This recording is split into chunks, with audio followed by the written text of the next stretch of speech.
Welcome back to Sean's show, everybody. How are you doing? I'm here with Alex Hello. behind the keys. How are you doing, Alex? I'm good, thank you.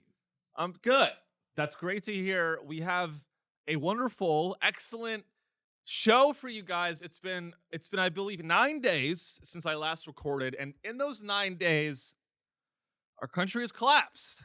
There's been a lot of things that are bad that have happened that we need to address, and we will get into it. We have so much to get to. I hope you're doing well. Hi, hello, hi. I hope you're having a fun week. I hope you're enjoying whatever you like to enjoy. Time with your family, enjoying a hobby that you like to do, stuff that fulfills you. Maybe what fulfills you is onto a tarmac. Maybe that's something that you like to do as a hobby. I don't know. I don't know who you are. I hope you're enjoying your week. I hope you're doing things that I hope you're following your gut. You know, the only advice I used to give people, and this is kind of bad. I've been doing a lot of reflecting this week as a person. I'm in therapy. I used to tell people to follow their gut. And now after I saw this guy run onto the tarmac at the Denver International Airport, I may stop even giving people that advice. Because I have a feeling that this guy was following his gut. If you run onto a tarmac, you gotta have a little bit of respect for a guy that runs onto a tarmac at an airport. That is a man with free will. People ask how can you prove free will? Well, I would like to. Then I send them the video of a guy getting sucked into a jet engine. Getting sucked into a jet engine is a top 5 way to die.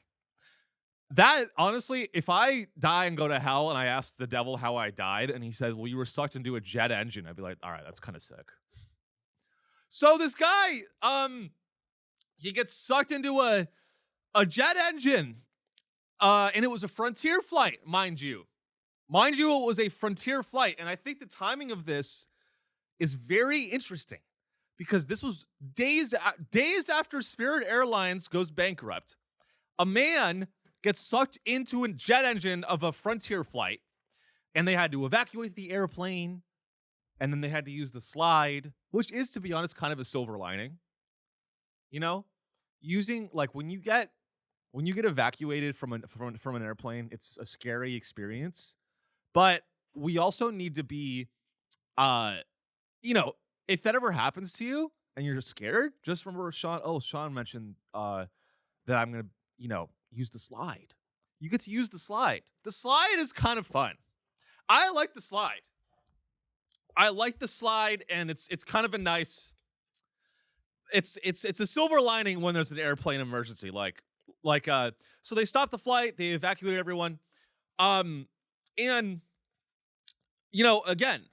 the timing is very interesting because we all know that if this was a Spirit Airlines flight and this plane was about to take off and some guy gets sucked into a jet engine, that Spirit Airlines flight is getting where it needs to go.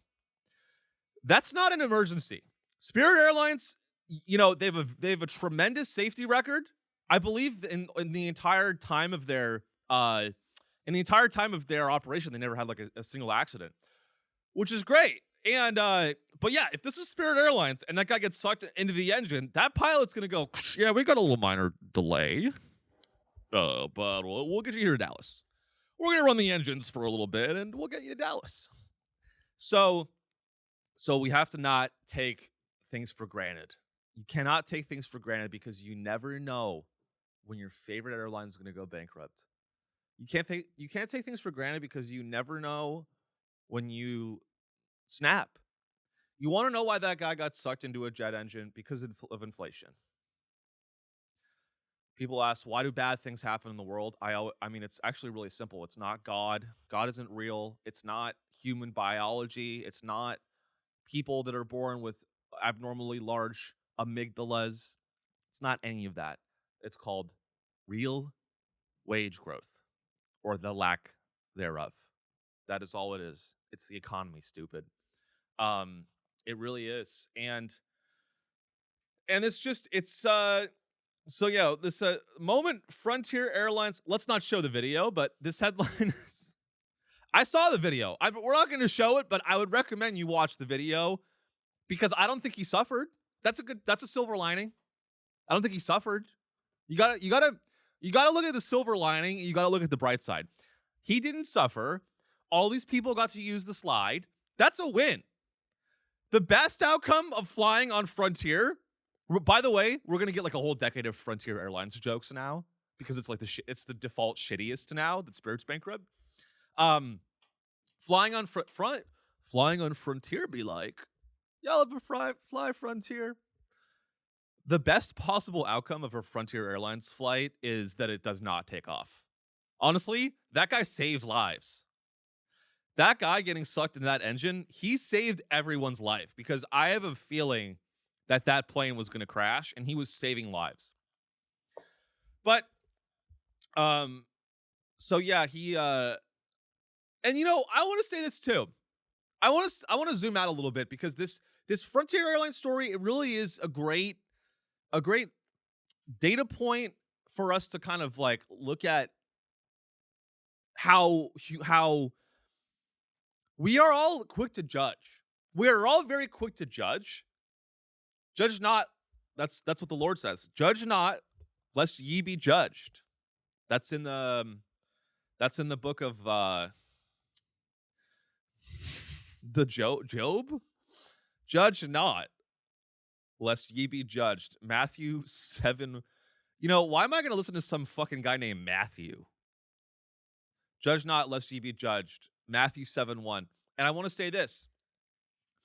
Whenever there's like an airline disaster and people evacuate and they take their suitcases, the whole internet goes after these people as if they're like the scum of the earth, Hitler people. If you evacuate an airplane and you take your suitcase, the whole internet comes after you as if you're Adolf Hitler. Well, actually, the internet loves Hitler now. So they actually come after you as if you're a Jew. But welcome to the show, guys. If you hear that in the background, that we're designing a cage for myself. Actually, it's a sex slavery thing, but it's consensual. So yeah, the whole internet. If you take your suitcase off an airplane in an emergency, the whole internet comes after you as if you're a monster, you're selfish, and let's just keep it real. Let's keep it 100. Let's keep it honest. You would take your suitcase. You would take, and I know you go, no, I wouldn't. I would leave it behind. Human life is more important than my laptop and my hair dryer. You would take your suitcase. Shut the fuck up. You would take your suitcase. And I'm not, look, again, if there's a fire, I'm saying let's say there's an emergency, okay? Let's add a little nuance. Let's say there's an emergency and there's a fire on the plane in the cabin. I'm not taking my suitcase. I'm running out. I'm helping people. I'm helping old women out of their seats and I'm pushing them into the fire. Okay. If there's a real emergency on a plane, yeah. I'm gonna run and I'm gonna try and get out of there and I'm not taking my laptop. However, some emergencies are not as urgent as other emergencies. Right? So if there's not a fire and they say evacuate, please leave your belongings, and it's like a normal, the plane is stopped and things seem fine. Yeah, I'm gonna take my fucking laptop. I need my laptop. I don't know about you. I need my laptop. I have my taxes.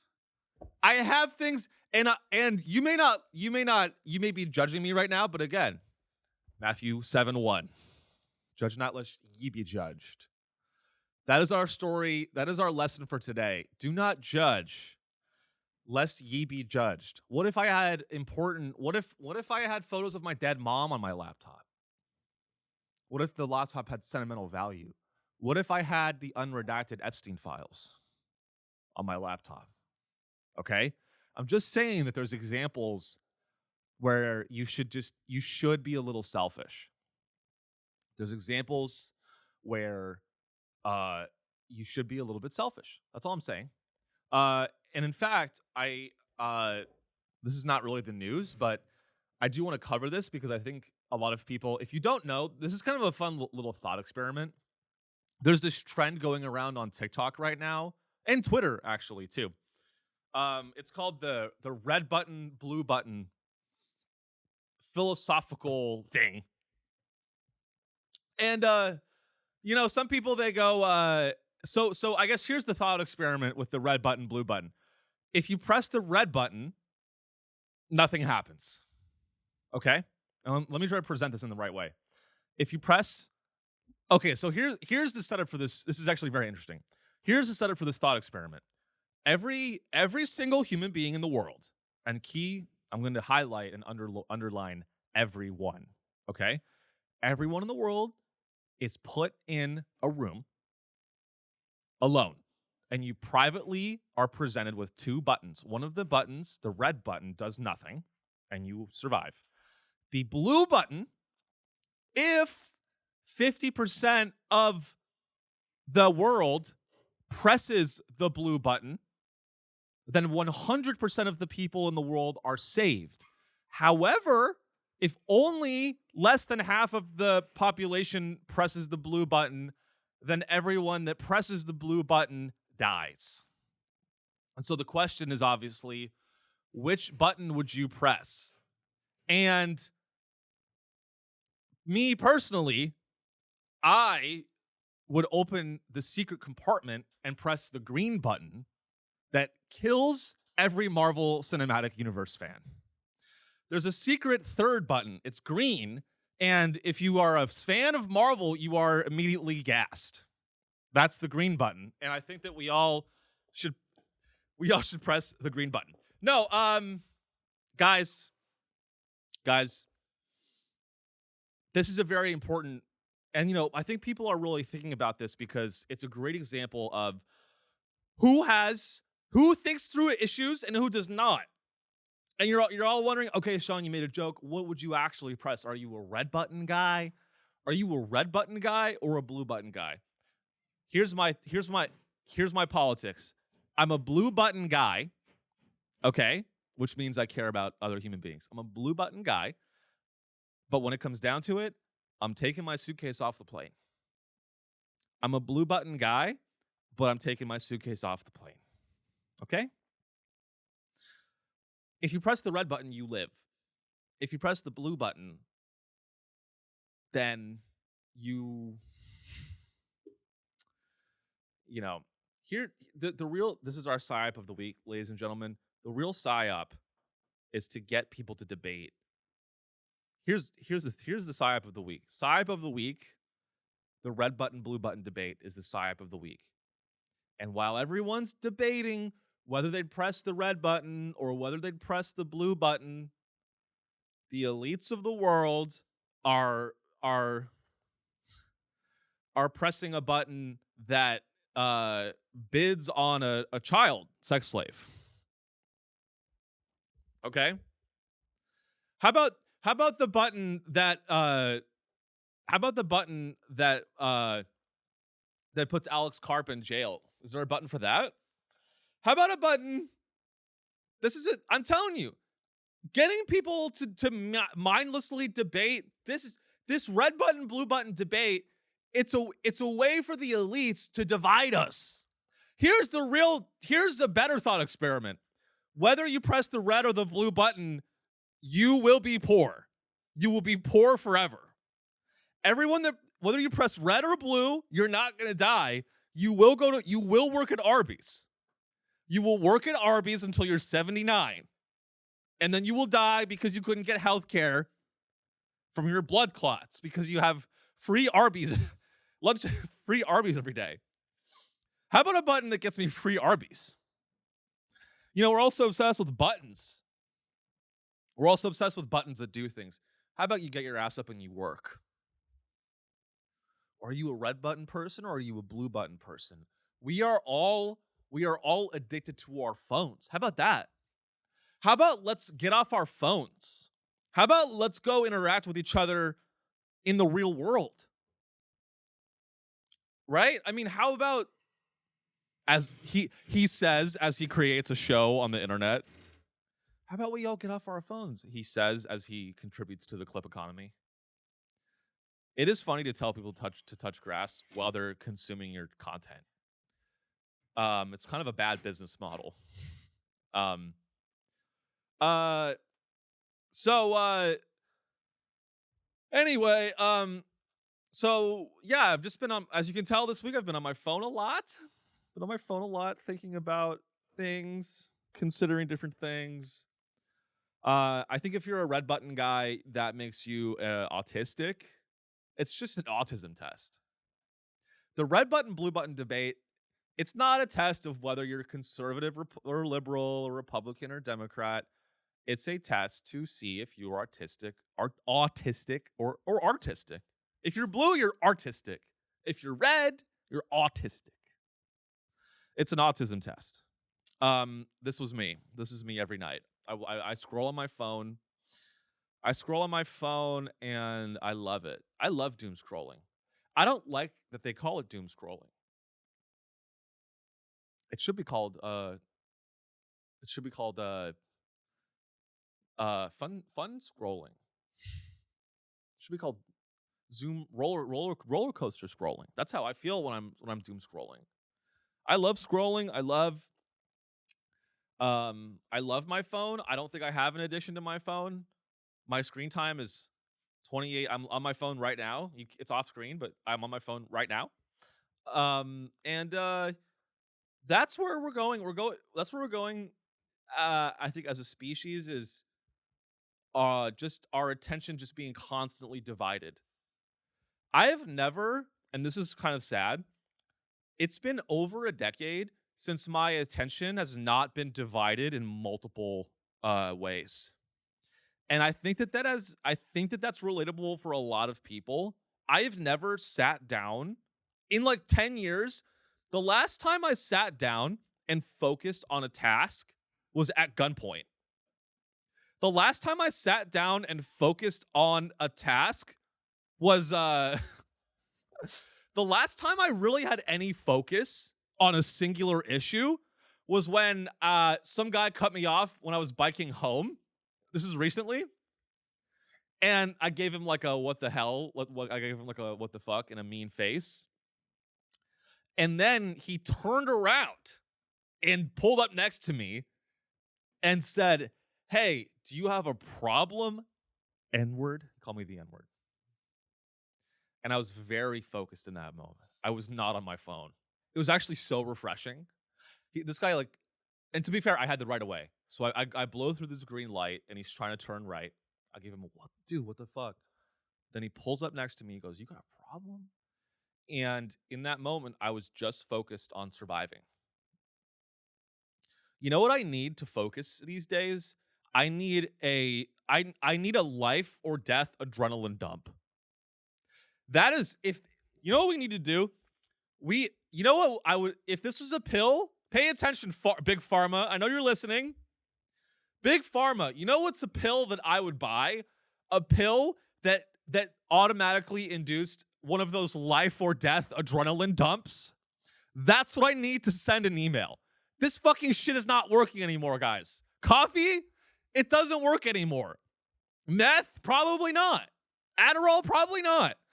If you want me to finish a deliverable, if you want me to finish the deliverable, I need, is that epinephrine? Is that what that does? It gives you an adrenaline dump? Yeah, it jumps a bunch of adrenaline. If I want to send an email in 2026, you need to inject my heart with epinephrine. I literally need an adrenaline dump that will incapacitate, like those moms, like when their babies get stuck under cars or whatever, the moms have this like super strength and they lift the car and then they die because they exert themselves so much that they like have a heart attack. I don't even know if this is a real phenomenon. Have you heard of this, Alex? Where like moms have this like mom super strength and they like are able to like lift an entire car and like save their child, but then they die. Yeah. I've heard of this. That's what I need in order to give feedback on an Excel file. That's like the energy I like I need to trick my brain into thinking that I'm going to die in order for me to in order for me to have the willpower to open Microsoft Teams. If you want me to use Microsoft Outlook, you need to put a gun to my fucking head and say, I will kill you right now. Literally, like, you need to be like, I will murder, I will empty the brains out of your skull, send the email. I need to like pay someone to put a gun to my head so I can get work done. This is, by the way, this is where this is like the Silicon Valley in me is showing. That's a very Silicon Valley thing to do. Yeah, I pay a guy to put a gun to my head so that I get my work done. And that's again, that's what you got to do when inflation's really high. That's what you need to do these days because inflation, Trumponomics, Trumponomics, ladies and gentlemen, uh is when you have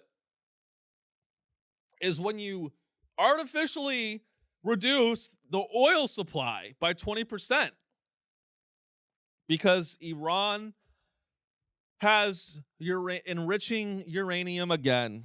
Iran's enriching uranium again.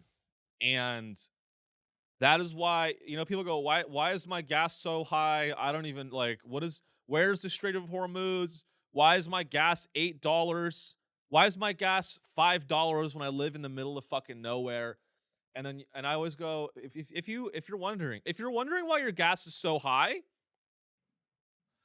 it's because Iran is enriching uranium beyond 60%. And you go, what? I work at Arby's. What does that have to do with me? I go, do you want to get nuked? Do you want to get nuked? You go, I guess not. All right, well. Little short-term pain, long-term gain. That's what Trump always says. Short-term pain, long-term gain.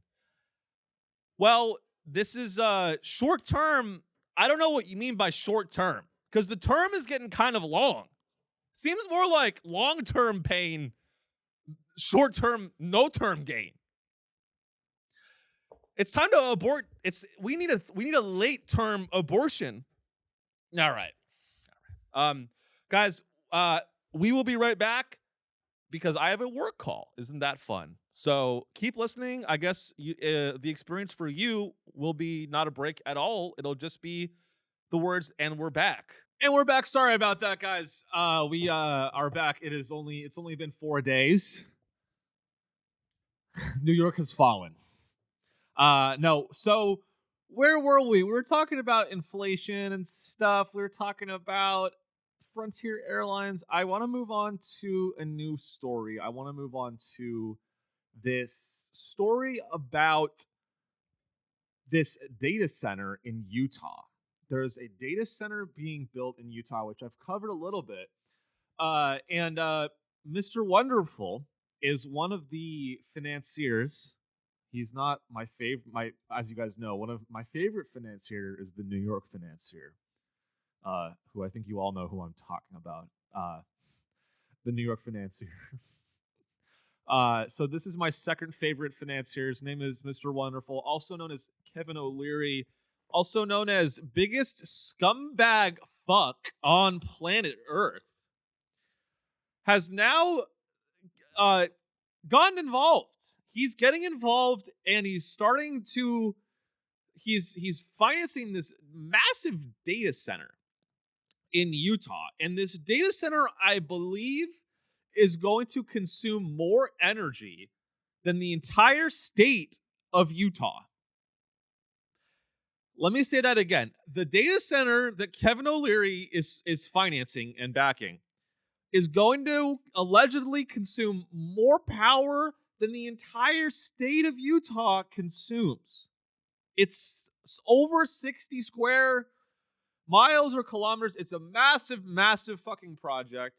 And it just gets rammed through. They just ram it through. And that was a comment that I saw online that I thought was so salient, is that when it comes to public infrastructure projects like trains or even building, I love how nuclear power was this no. Like, nuclear power has been this really sensitive, very important, scary thing that we have to go very slow. It has to be bureaucratic. We don't want to accidentally do a Chernobyl in Utah, which arguably I think would be hilarious if there was a Utah Chernobyl. They'd probably think it was the return of Mr. Joseph Smith. How about nuclear Smith? But suddenly, now with data centers, now it's all like, oh, now everything's fine. Now we can move quick. Now, because all the data centers need power, now we can move quickly. It's absolutely wild. And the funny thing about this project is they're calling it Wonder Valley. And they should call it Auschwitz 2. A better name for this would be Auschwitz 2.0, because let's be honest, I don't know I'm good. I don't want to live in Wonder Valley. Thank you very much. You know what? That should actually be a rule. You know what? Let's do a new rule. How about this? If you want to be a financier of a massive data center project, you should be legally required to live adjacent to the data center for a year. You know what? Even better. If you're gonna build a data center, if you're gonna be one of these top 1% hedge fund guys, Kevin O'Leary type guys, and you want to fund a massive data center, you should be required to live every day, and you can't travel. You should be required to live next to the data center during construction, and you have to use tap water. You can't buy Evian. You can't buy Saratoga. No Saratoga. I hate seeing these billionaire guys drink Saratoga out of a glass bottle. You think you're better than me, you little fuck. You think that I'll tell you something. You know what?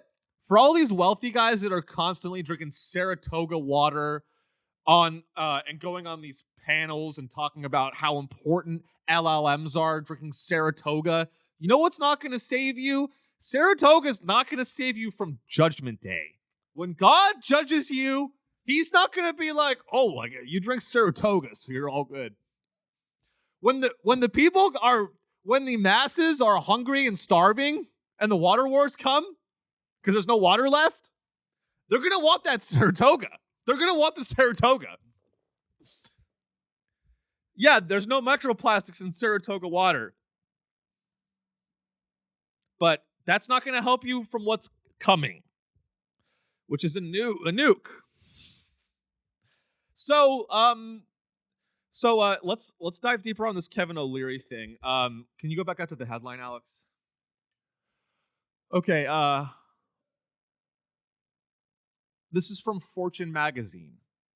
Could you punch in a little bit? My eyes are failing. We will work on that, by the way, guys. I don't know if you know, I have a day job and I need to make some money. Okay. By the way, let's do a little aside. If you ever listen to this and you're like, I can't believe that Sean's always asking to zoom in on the isn't he solving these problems? Hey, I'm fucking working on it. Okay. You got problems too. Anyway, so this is from Fortune magazine. Shark Tank's Kevin O'Leary wants to build a massive $100 billion data center to rural Utah. Residents are revolting. As they fucking should. As they should. As they fucking should. You know why? Because this data center is not going to create jobs. It is not going to be good for Utah. It's not going to be good for the average person in Utah. And people are not fucking stupid. People in Utah know that the data center is not going to create 10,000 jobs. And the jobs that it does create are not going to be good. It's not a job that anyone wants to do. And I bet you Kevin O'Leary is going to hire some undocumented people. I bet that's going to happen. So Kevin O'Leary is like super into Trump and what Trump is doing, and thinks that gerrymandering is just a map war. He calls it a map war as if it's this almost apolitical. I love Kevin O'Leary. This is a message to Kevin O'Leary. Kevin O'Leary, you are one of the worst human beings on planet Earth, and I want you to look in the mirror, and I want you to ask yourself why you're that way.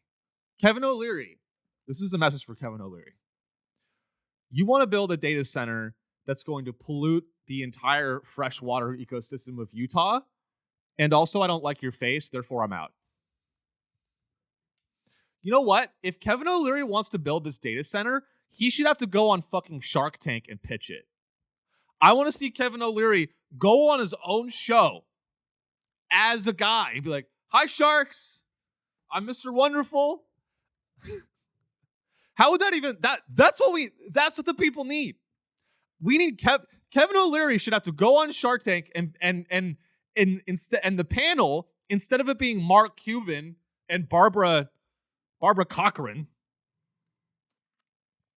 Kevin O'Leary should have to go on Shark Tank, and the panel, oh, look at her face.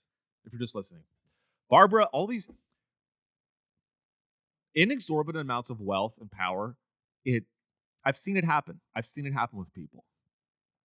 It destroys something in your brain. Your brain changes for the worse. You know, just look at Rogan. Look at anyone who's ascended into the rarefied air of the elite class. Something happens in your brain, and everyone thinks that they're immune to it. Everyone thinks, which, by the way, I am. But everyone thinks that. They're like, "Oh, well, I'm different. I'm not going to get corrupted by power and wealth." And what happens every single fucking time? Oops, you do. And then people pull up old clips of you from 10 years ago when you were a reasonable human. And then they go, "Look at how this guy's changed." Anyway, my point was, if Kevin O'Leary wants to build this Utah data center, I want him to go on Shark Tank and face the panel. And the panel is a bunch of Mormons. A bunch of Mormons that love God, and they're not that wealthy, and they're very angry. And Kevin O'Leary should have to go on there and go, I would call it Mormon Tank. He'd have to go, "Hi, Mormons. My name's Mr. Wonderful." And they're all in their fucking suits. Yeah. He should have to go, "Hi, Mormons. I believe in God myself. I love God." And he should have to go on Mormon Tank and go, "Hi, Mormons. My name's Kevin O'Leary. I'd like to build a $100 billion data center financed by the Saudi royal family and the Illuminati. It's going to create 10,000 jobs." And then the Mormons go, "Okay, well, how much money have you made in the last 12 months? "Well, we haven't made any money yet." I'm out. "Hey, Kevin, your data center in Utah, it's not going to create jobs. It's going to destroy the environment, and therefore I'm out." And that's the thing. We can't be out. Kevin O'Leary can say, "Therefore I'm out." But we can't. We cannot, "Therefore I'm out" of the data center. The data center is going to happen. This data center is going to happen, and Kevin O'Leary is a supervillain. Why are all the supervillains winning? This sucks. This actually sucks. Why are all the supervillains winning? They always win. It's so annoying. $100 billion. Can we go back to the article? $100 billion data center.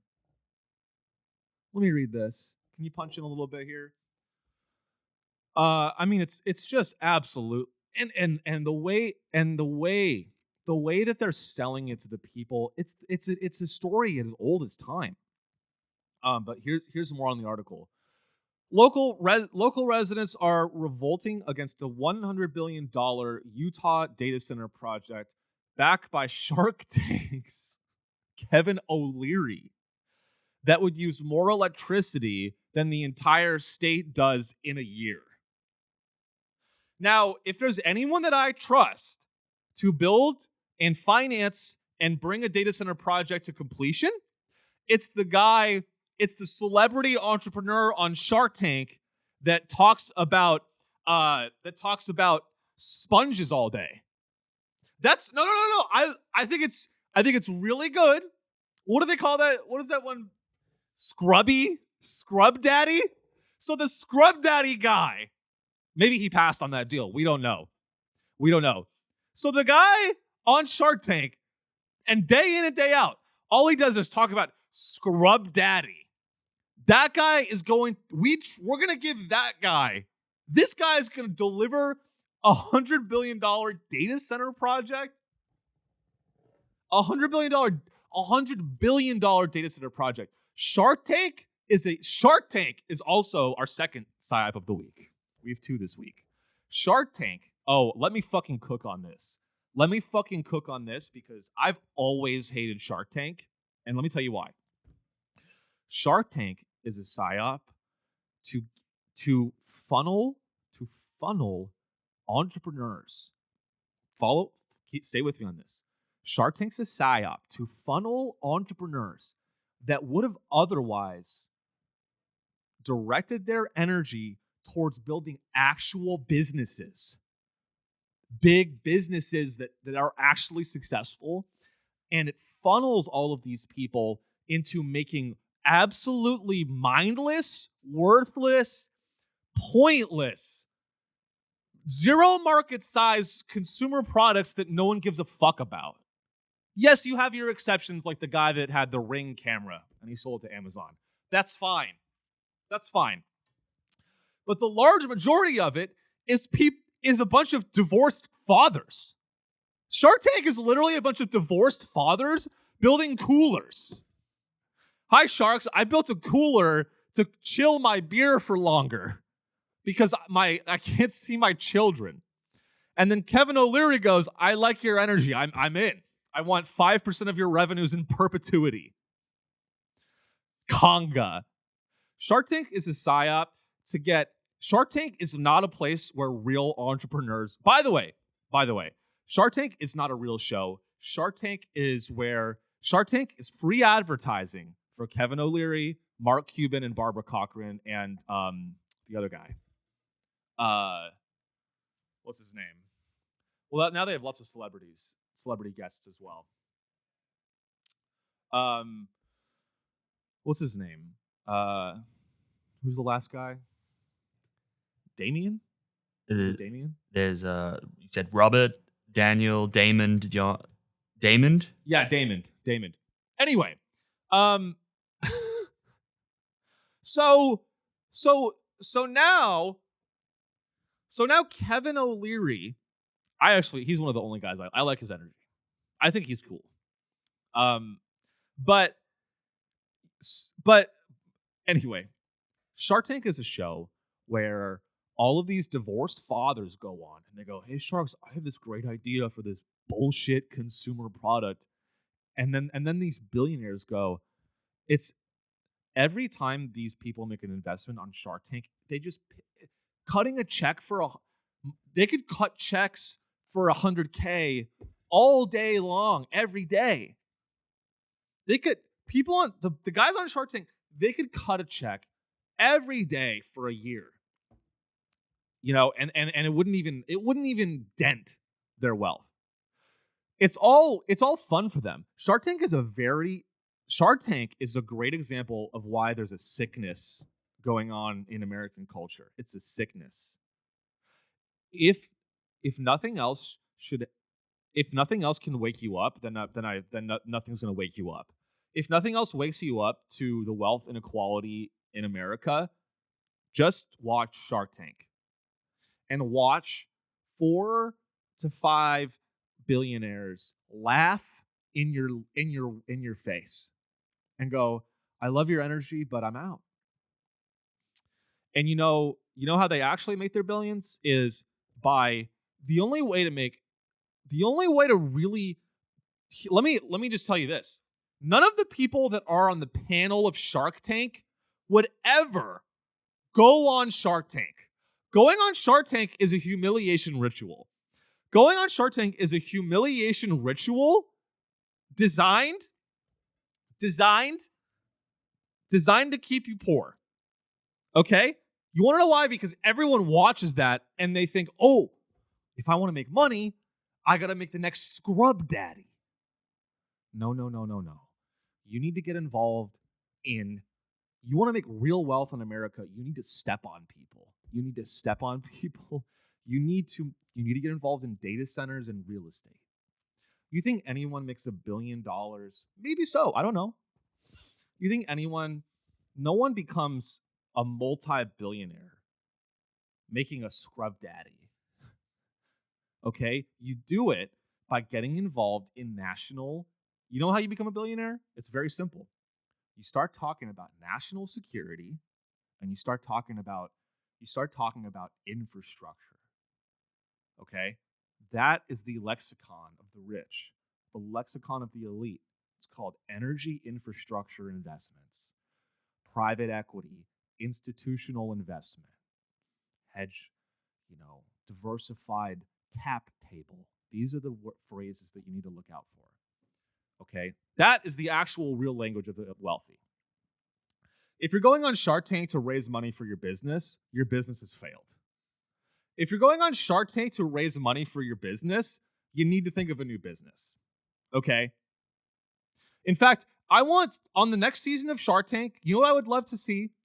I would love to see you know what? Because the real entrepreneurs of the world, they don't want to go on Shark Tank.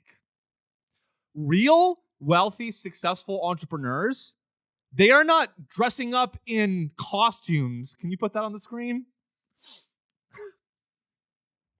Let's zoom in on these fools. You think those guys are gonna build a data center? They're in chicken costumes. They're in a chicken costume?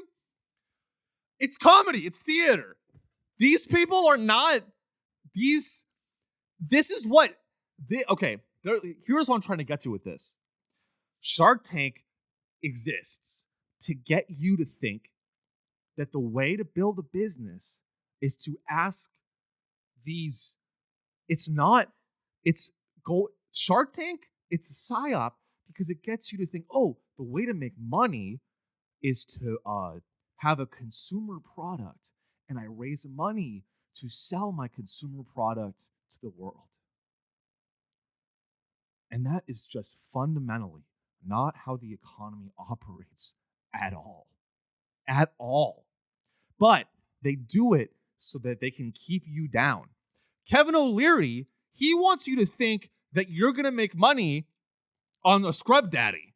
Meanwhile, behind the scenes, Kevin O'Leary is raising $80 billion from Blackstone to make a data center in Utah. Is this fucking clocking? Shark Tank exists to distract you and to get you to spend your energy making a cooler for beer. And think, oh, well, I have a lot of energy. I have an entrepreneurial spirit. I'm going to channel that and I'm going to sell a cooler, a koozie cooler. And I'm going to manufacture it in the Philippines and I'm going to make $1 billion and I'm going to have a yacht. And by the way, that will fail. You will fail doing that. You won't even succeed doing that. But Shark Tank is to distract yourself thinking, oh, I'll make a scrub daddy. What if a broom was also a dustpan? What if I combined and I'm an inventor? I invent things. I've always been smart. I love working with my hands. It's to get all these blue collar guys to make consumer products that fundamentally don't have a very large market size. Are you following me? Fundamentally, a cooler, it doesn't have a big market size. Yeah, maybe 10 million bucks. Maybe you can sell $10 million of koozie cooler for your, divorced dad coolers. Going out fishing alone. Throw my beer, my pills in the cooler with a K. And that is the type of entrepreneurship that the real billionaires want you to do so you can stay out of their fucking way. Shark Tank exists to keep people with an entrepreneurial spirit down. It's to keep you down toiling on making Scrub Daddy and sponges and what else? What if there was a coffee cup? What if there was a coffee cup that was also a pencil sharpener? Hi, sharks. I don't know about you. I'm always in my office. So I decided, what if I had a coffee mug that had a pencil sharpener on the bottom? And then Mark Cuban goes, dance for me, monkey. Dance. Kevin O'Leary goes, I like this idea. Where do you make it? China? Good. I'm going there next week to meet with Xi Jinping. Right? All these absurd, ridiculous ideas. A dildo that's also a pencil sharpener, which actually I think would be hilarious. Because if you miss, you miss. Maybe not that one. How about a dildo? That's the kind of thing that ends up on Shark Tank. It's a dildo. No. It's a flesh. What do they call it? Flesh daddy? Flesh. What's it called? Flesh machine? A flesh tube? What are you describing? The fuck, you fuck it. Oh, a fleshlight. A fleshlight. Yeah, like Shark Tank, you go on Flesh Daddy. That sounds terrible. But like on Shark Tank, you go, it's a fleshlight and it's a pencil sharpener. And then and my overall point is this, I hope you're following, is that this show gets broadcasted. Shark Tank is a psyop because it shapes what we all think entrepreneurship is like. Are you following me? And it's not like that in actuality. The amount of people that make a consumer product, it's all consumer products, and you want to know why? Because that's what Americans can understand. Americans can understand Scrub Daddy. Americans can understand, I'm going to cool my beer and then buy a Scrub Daddy. I like that.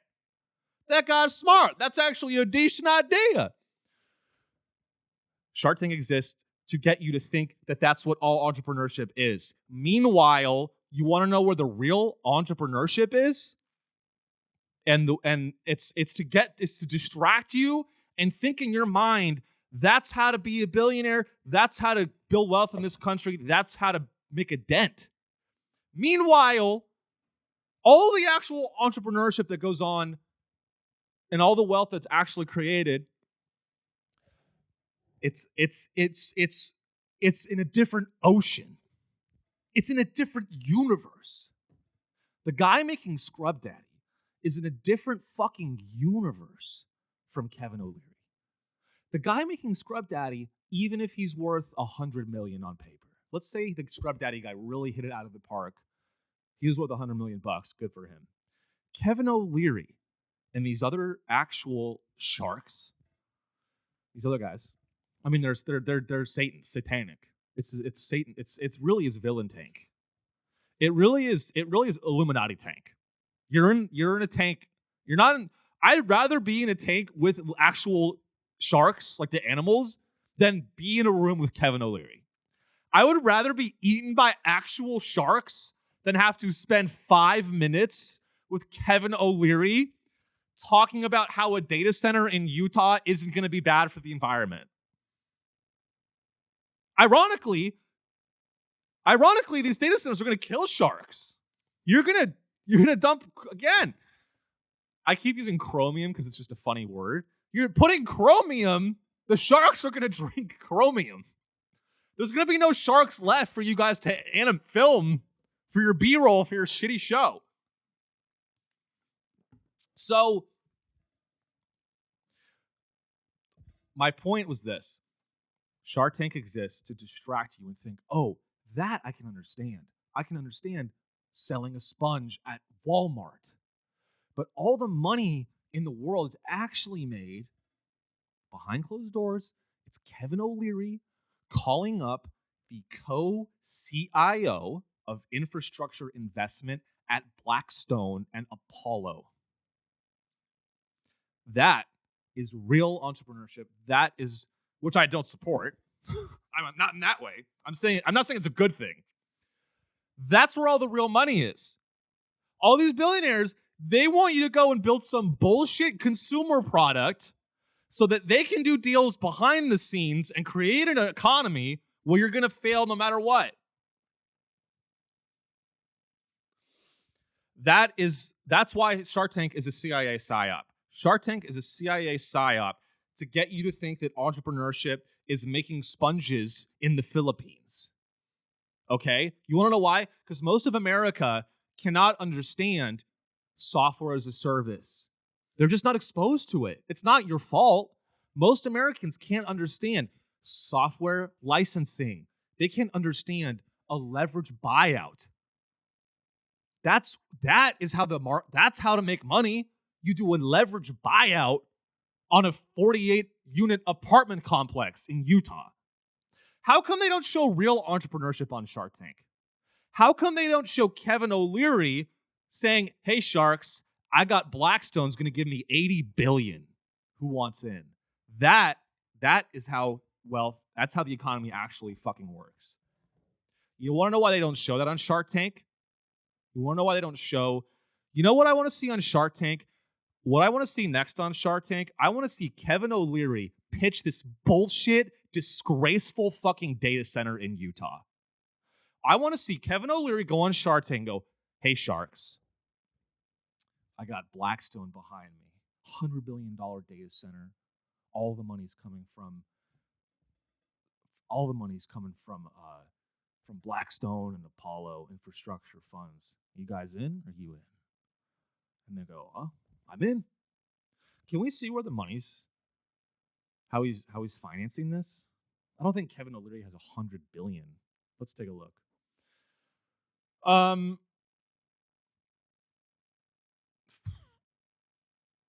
Let's just read this. By the way, let's just read this. If the referendum moves forward successfully, it would void the consent and agreement approved by the Box Elder County Commissioner, not necessarily stop the project itself. That could mean that means the project could possibly still move forward, but with concessions, conditions, and protections negotiated by the county. Let's keep going down. We all know that's bullshit, right? Oh, go up. Let's listen to this. A spokesperson for O'Leary did not immediately respond to a request for comment. That's not surprising. Keep going down. This is where I want to go. Okay. Now let's see what Kevin O'Leary has to defend what's going on. O'Leary, a Canadian businessman known for his role as an investor on Shark Tank, has argued the Utah project will create thousands of local jobs and that it is important for national security. What did I fucking say? And America's national security. I'm telling you. National security and America's efforts to beat China in the AI race. Kevin, the Mormons don't give a fuck about China. No one cares about China. No one cares about the AI race. Stop trying to get everyone involved in your fucking beef. I don't have beef with China. I don't care about China. All these billionaires are trying to wrap us in their beef with Xi Jinping. Do not get me involved. You have a problem with Xi Jinping. I don't have a problem with Xi Jinping. We got to beat China to keep American hegemony. I don't care. If American hegemony means that I don't get health care, then I don't give a fuck about American hegemony. Maybe, and it's so funny. It's so funny that America, we have to be the hegemonic power in the world. It's so important. Or we're all going to lose our quality of life. We're all going to lose our quality of life. We have to keep economic and military supremacy. Or else we're going to become a third world country. How many countries are there? 270 something? Free Palestine. and Taiwan, but not Canada. Free Palestine, and we need to colonize Canada. Kevin O'Leary is a disgrace to Canada, by the way. That actually makes sense that Kevin O'Leary is Canadian because he's nice, he's mean. He's actually very mean. I'm actually kind of shocked that Kevin O'Leary is Canadian. Kevin O'Leary, you are a disgrace to the Canadian culture. Canadians are loving, they're friendly, and somehow you're from Canada and you're just this fucking asshole. Somehow Kevin O'Leary is from Canada and just has that something's broken in his fucking brain that makes him think that he should be involved in building this. You know what? If data center infrastructure is so important that it's a national security issue, if you think it's that important, why is everyone getting tax breaks? Why are there tax subsidies? Yeah, let's go to this article. This is from is this the New York Times? Or the Utah Times, Salt Lake City Times. By the way, I was just in Salt Lake City. I love Utah. I actually really like Mormons. One time a Mormon came up to me.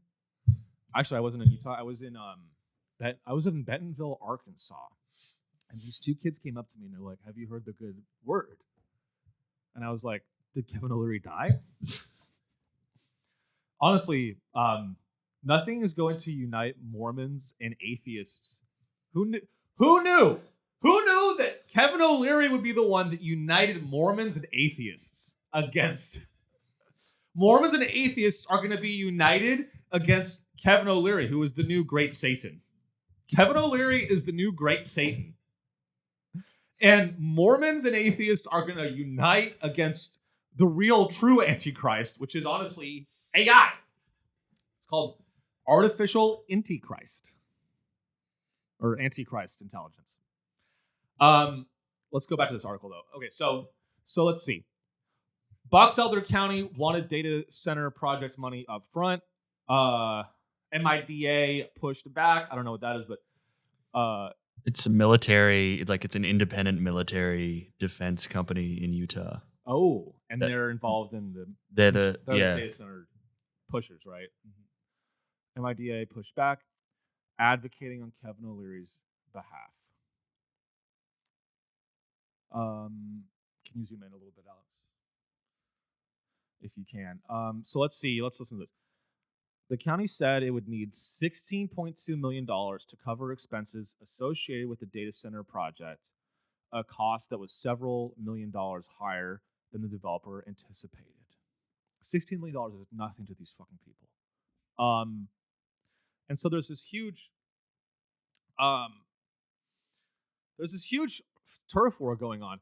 These are some of the expenses the county officials saw coming once they welcomed a sprawling data center and energy campus to their corner of northern Utah. They asked the developer for a lump sum, $16.2 million up front, to cover these costs and more. Keep going down here. Let's keep going to like the middle. These can go. Keep going down. The developer. So Kevin O'Leary is really doing some pretty evil shit. And I saw this one video where Kevin O'Leary was talking to on the phone, and he was like, Kevin O'Leary said, he's like, "I'm the only data center developer that has a degree in environmental policy," or he's like, I'm the only one that has a bachelor's degree in the environment. I'm like, okay, I have a bachelor's degree in math. Fucking doesn't mean anything. Kevin O'Leary studied the environment so he could ravage it. That doesn't count. Just because you studied it doesn't mean you care about it. Right? I studied rocket science. Doesn't mean I care about Iranian kids. I do. It was a joke. But that's what I'm saying. It's like a lot of people study this shit and then they go to the dark side. Lots of people study environmental engineering and they go become consultants for the oil and gas industry. Okay, that's you picking up what I'm putting down. Anyway, so we'll keep following this. I don't really have much else to say about Kevin. But we hope it fails, and that's the thing. If you, sorry, we'll move on. But like, that's the thing. Like, if you want to get involved with data centers and you want to create these loud ass, it's okay. And I'm on the record saying this.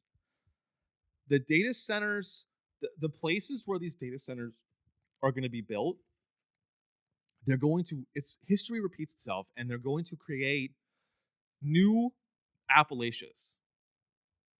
Data centers, except it's even worse. Because at least in Appalachia, at least in these coal mining towns, at least there were jobs to be done. They weren't great jobs. People got black lung and died.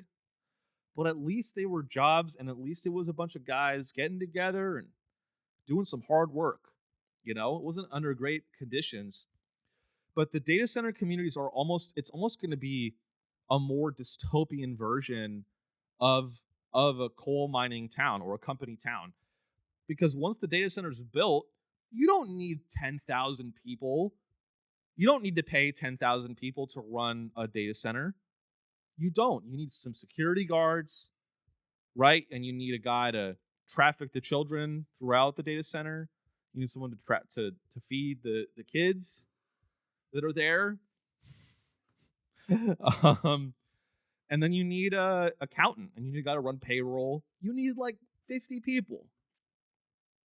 So Kevin O'Leary is just lying, which I'm not surprised by. But Kevin O'Leary is just lying and saying that these data centers are going to create thousands of jobs. Stop lying to people. It's not. Data centers are not going to create thousands of jobs. They're not. And last I checked, Mormons don't work with their hands. Or maybe I don't know. They're like, are they like those other guys, the Amish? I don't know. The Amish, they love building shit. I don't know if the Mormons like building shit. But anyway, we can move on. Wow, that took a lot out of me, to be honest. Alex, what else do we have on our list? Inflation. We have so much to go through. The Palantir earnings call. Okay, we'll save that for the Patreon. Guys, patreon.com/Sean Show. My favorite company, which is down today, Palantir. Our sponsor Palantir is down, and we love that. So we're going to cover the Palantir earnings call on the Patreon. So please go to patreon.com/Sean Show. And while you're at it, review the show on Spotify, follow the show on Spotify. All that stuff really helps get the show out to more people, which is honestly probably a bad thing in the grand scheme of things, because it depends on if you trust me with power. If you trust me with power, give me a follow. If you don't, then maybe don't. Let's see. Is that a video? Oh, that was the article. Okay. Iran. Trump doesn't care about Americans' financial situation. That was crazy. Let's do that. Let's do Trump doesn't care about let's watch this. This is crazy.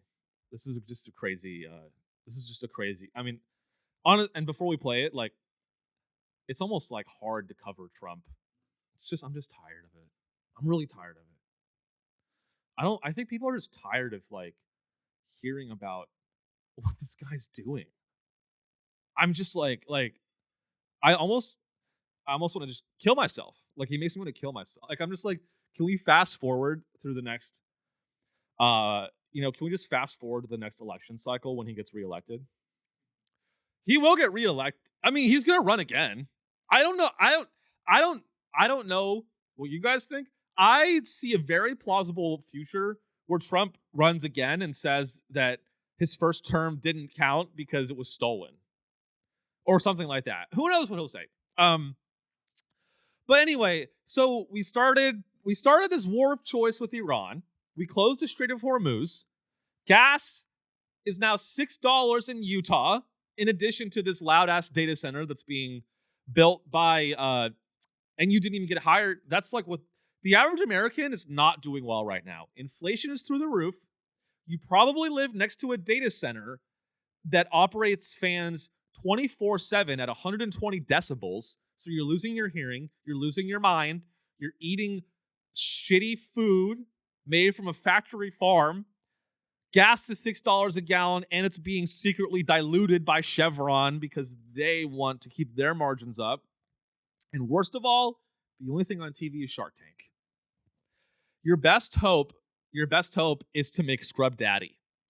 And by the way, the guy that made Scrub Daddy worked a lot harder than you, okay? So you're probably not even going to do that.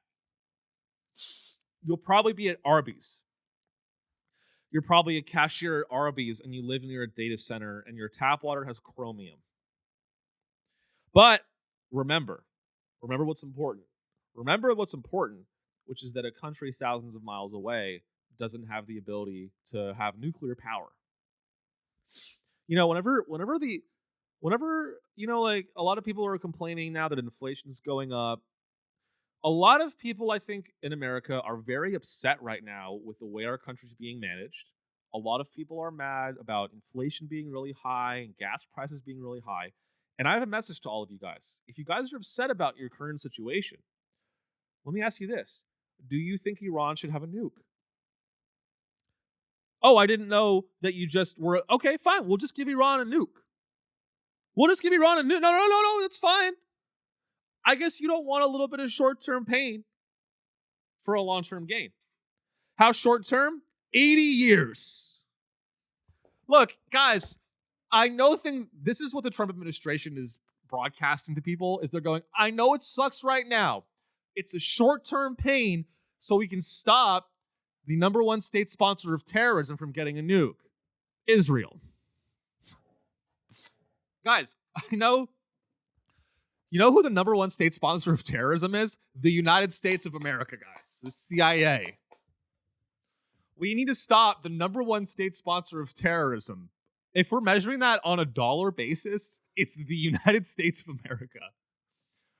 Do you guys know what the CIA does? They drop bags of cash into third world countries. Just for fun. That is what that's what the CIA... That's what all these guys do. They go, I'm bored. They go, I'm bored. What do we do? Oh, well, let's go to Venezuela and drop a bag of cash into the jungle. Let's just splash some money around. We really do just love to splash money around. We really just love splashing money around the world and just stirring shit up. And that's how you actually maintain hegemony. The way to actually maintain economic hegemony in the world as a country, you splash money around. And we all know this is not even my idea.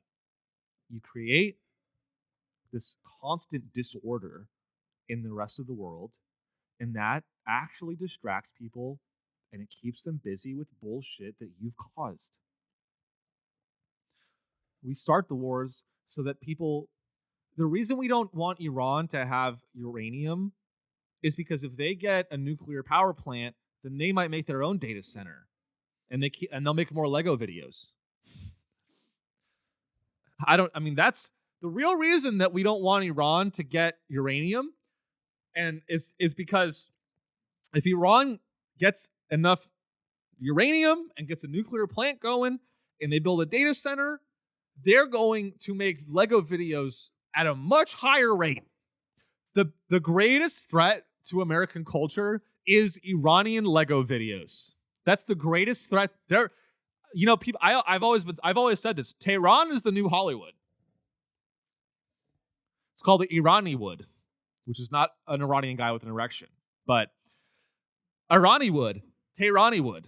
It's here. It's happening, and I don't know if you guys have seen these Lego. They're incredible videos making fun of Pete Hegseth, making fun of Trump. And I think, and people love it. It's genius. Who doesn't like Legos? I love Legos. Um, but anyway, back to Trump. Let's watch Trump say the quiet part out loud just for fun. Trump arriving in China for his high-stakes summit with President Xi Jinping.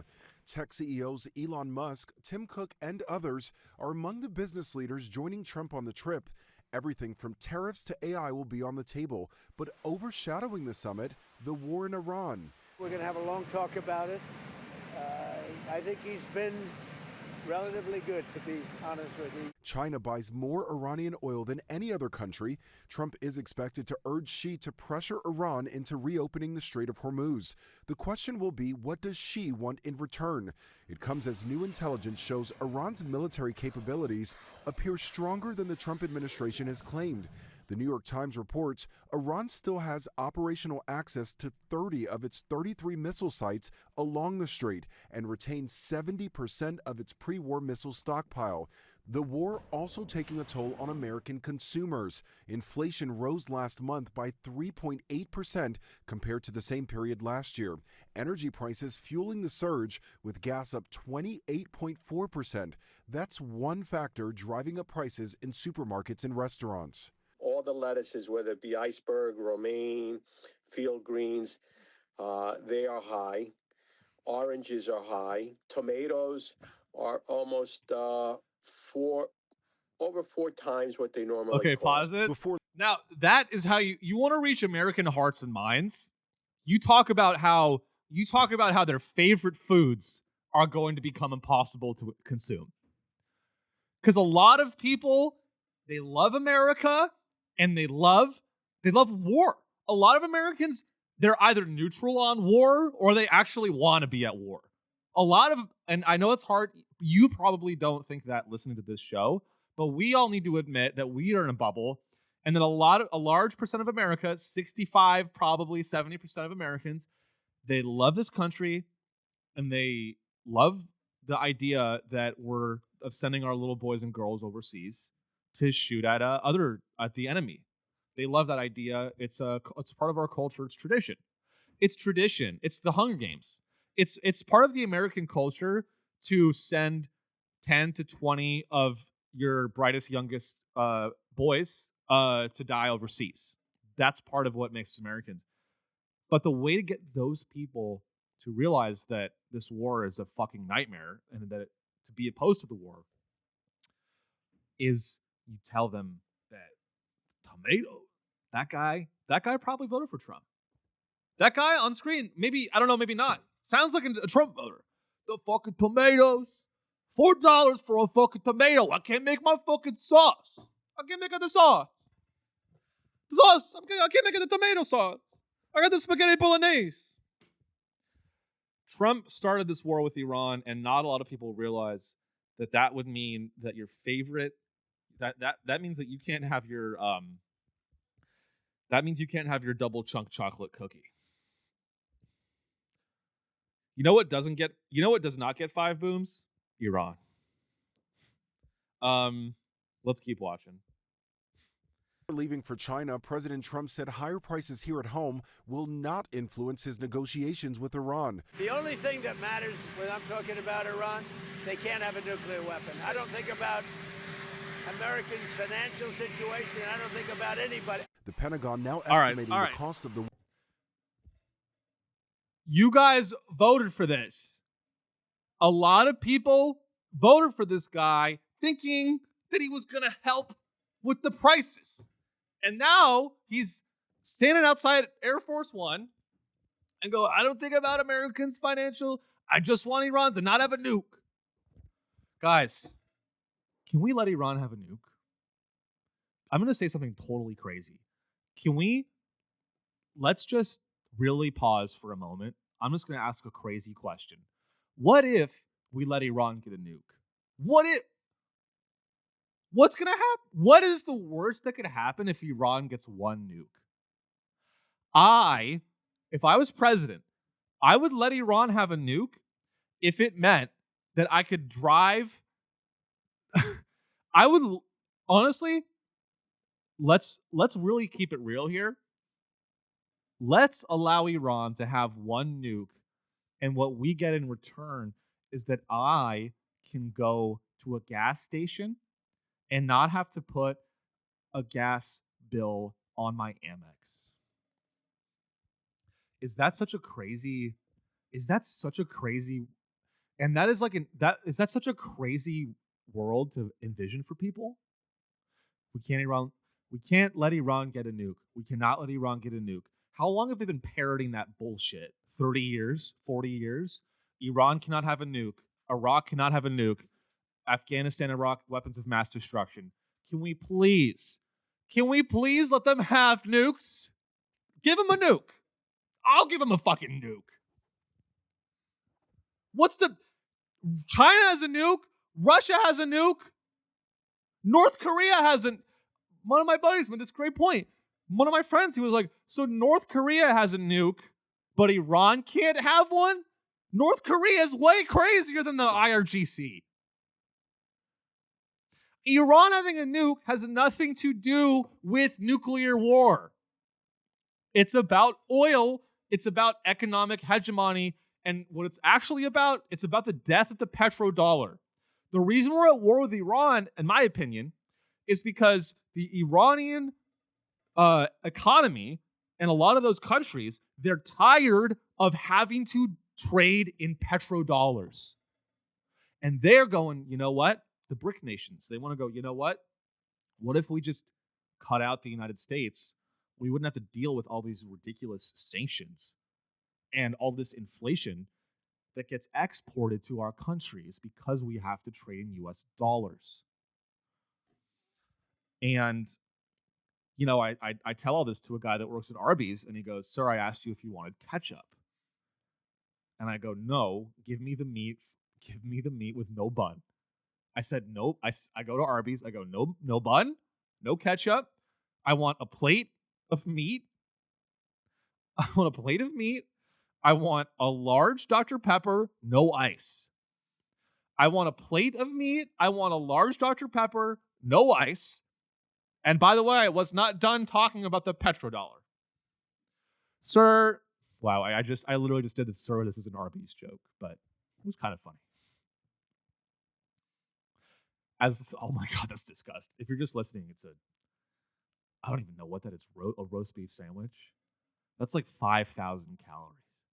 Once you take away the Arby's menu from Americans, that is when you will get riots. The moment you take Arby's away from Republicans, that is when Republicans are going to wake up and go, oh my God, we do need to start destroying property. That's how you get Republicans on our side. As a leftist, you go, it's time to start vandalizing. It's time to start burning down data centers. They'll go, well, I don't like this idea that you're going to destroy property. And you go, all right, well, Arby's is gone. You can't afford Arby's anymore. They'll be like, well, how do I make a Molotov cocktail? You let me afford a regular cocktail, or I'm going to make a Molotov cocktail. That's your choice. It's a choice of cocktails. Anyway, what are we at? 75 minutes, Alex? Overall. Guys, that's our show. Thank you so much for listening. We're gonna keep things going. We covered everything, right? Sorry, that was kind of abrupt. We got Kevin O'Leary. We got the Frontier Airlines. I forgot we did a cut. I think we covered a lot of ground. We covered a lot of ground. If you guys like the show, if you're still listening, please, please, please review the show, like, subscribe on YouTube, drop a little comment on Spotify, YouTube, do anything you want to do. I'm begging you to please engage with the show because, again, I don't have any sponsors. I'm not beholden to anyone. And I'm just pissing money away on the show, and I need your help. And the only show, I'm not sponsored by Kalshi. I'm not sponsored by fucking Mossad or the CIA. I don't ride anyone else's coattails. I'm not riding anyone else's coattails. I'm not, fuck Joe Rogan. He can choke on my dick. I don't care. Fuck it. I'm just doing my own thing. I don't have any friends. I don't have any friends in the industry. I'm beholden to no one. I will not sell out. If you just give me a chance to be your guy, I will not betray you. Knock on wood. I will betray you. But I will betray you, later than most people would. Most people betray you after 5 years. It'll take me at least 15. Patreon.com/Sean Show. We're going to talk about the Palantir earnings call and Alex Karp, my favorite guy, and so much more. And there's a whole library of content on Patreon if you guys want to dive in. We do have a couple people that are subscribed, which is awesome. And so we're going to continue to do that. Alex, thank you so much. Guys, give it up for Alex. He's doing a great job. Thank you. And we'll see you in the next one. See you at Arby's.